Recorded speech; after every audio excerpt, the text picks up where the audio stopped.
Hello, planet Earth. I'll cut right to the chase. It's late, obviously. It's actually 10 to 1 in the morning, so not as late as it probably could be. Going through a very weird phase mentally right now. I went through one last year, about this time, give or take a week, and that was depression. And it was very vivid and very unpleasant. You know, feeling anxious all the time, not wanting to go anywhere or do anything. To summarise, and that lasted about 6 months, which was 6 months too long.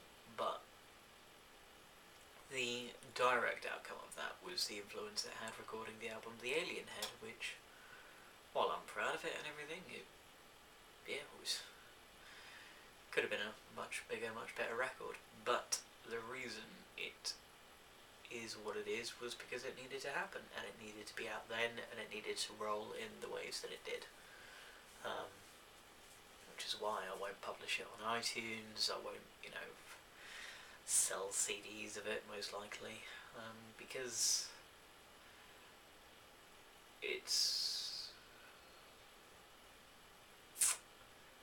a negative product of negative energy, and that's a big distinguishment. It's a positive outlet, but it could have been handled a lot better. So, fast forward to now, and I'm seeing a lot of people who are undergoing the same sorts of things that I did this time last year. Someone I know has recently come forward with depression and anxiety, and there's a couple of other people I know that have the problems. And yeah, every now and then I'm worried that I'll fall into the same pattern of depression that I did beforehand.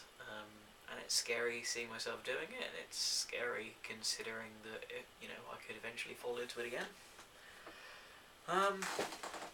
But I'm lucky enough to have gone through it. And the reason I'm not depressed anymore, I'll always be depressed in some way, because that's the nature of the beast, I guess.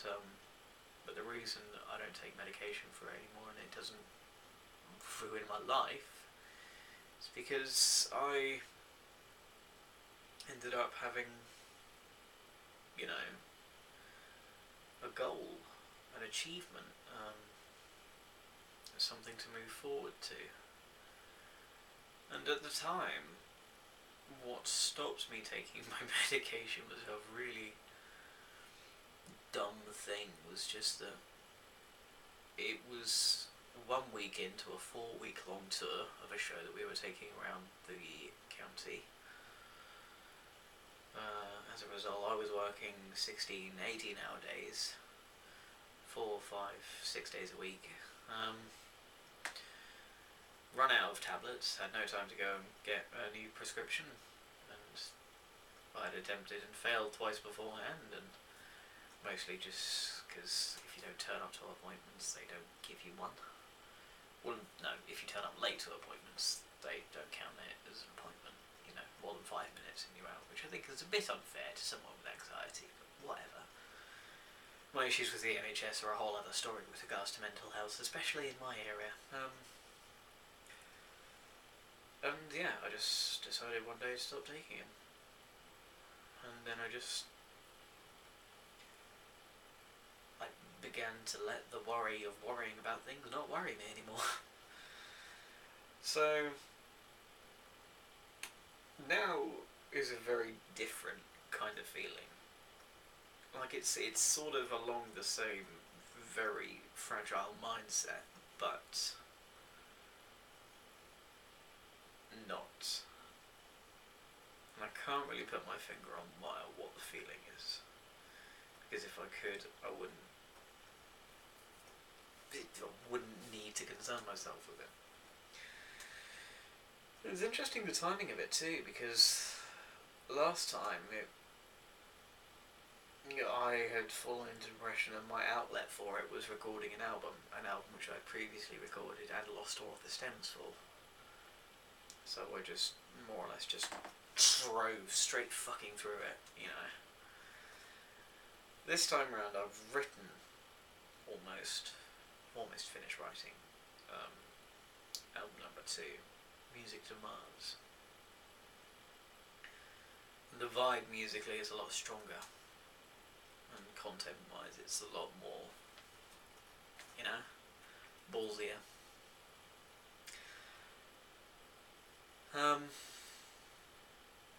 And my view going in it is of one being really prepared, knowing the outcome that I want from the album. I know what I want from it. And that's an odd thing, because I've never known what I've wanted before. You know, I've never really had achievable goal in front of me. I've never really known where I've wanted to be in life. Yeah, I've had ideas of what would be great, but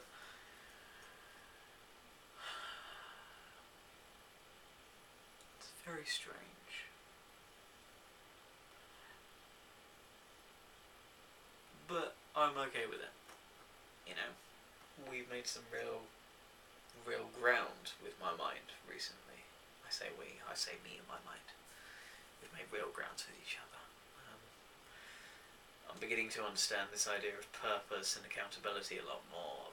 I'm understanding what my place in the world, the impact I have on the people around me is. Do I abuse it from time to time? Of course I do. What 20-something wouldn't? So, here I am, almost finished writing this album,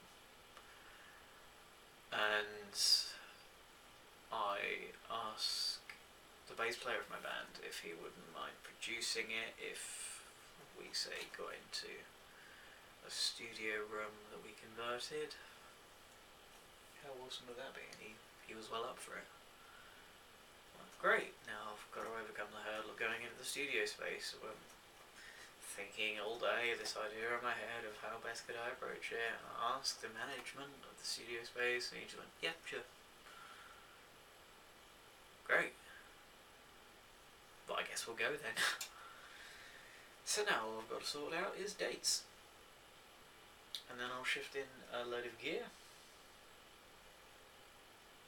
And I'll have some pre-production meetings and pre-production sessions with, I guess, my producer. And we'll decide the best way to attack this album. I'll give him the idea of how to finish it, and he'll give me the idea of how we get to that point.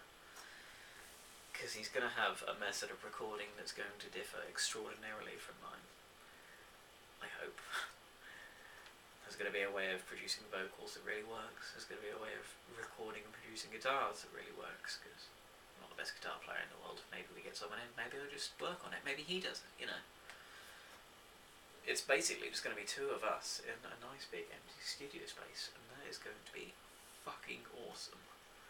So already the direction of here compared to last year is so ginormously different. One moment. I've been farting all evening. Whew. You might have noticed a change in lighting as well, and that's because if I just, if I just direct your attention down to there, that's a lamp, and through there I replaced a regular bulb, that's the staircase down to the rest of the house, with a red low wattage fire glow bulb. So the reason I did all of that, is just to change the vibe of the place. And it all ties into this idea of depression and where my mental state is coming from now as opposed to then. Now I'm very keen on change and very keen on a new way of looking at things and new lighting states, and I've even got a new lampshade up. It all helps having, you know, clean working space, changing everything around. It helps keep your mindset fresh, and it helps it stay relevant. And that helps in fighting depression, is keeping your environment relative to your needs and your emotion. Because emotion actually is at the heart of a lot of stuff. As far as lighting design goes, I was educated well with, different kinds of lamps and bulb types, as you see, and the kind of power and intensity that, strikes a different kind of balance of light. And, yeah, all of that's fine, except what's the point? And the point is mood. It's emotion. Different lighting states invoke different emotions, and at the very least, a change of lighting state can just refresh your mind. And this is what this is. This is just kind of a new angle on the way I perceive this space, and as a result, the way I will then perceive the rest of the world. And trust me, it all makes sense. This is almost like my safe zone, this room. I want to get a load of plants in here as well, really green up the place. Interesting. So, I've probably rambled far too much in this vlog about, depression and mental states and all that stuff, but it all matters. And it might not matter to you, but it matters to me, and that's why I do this. So, until next time.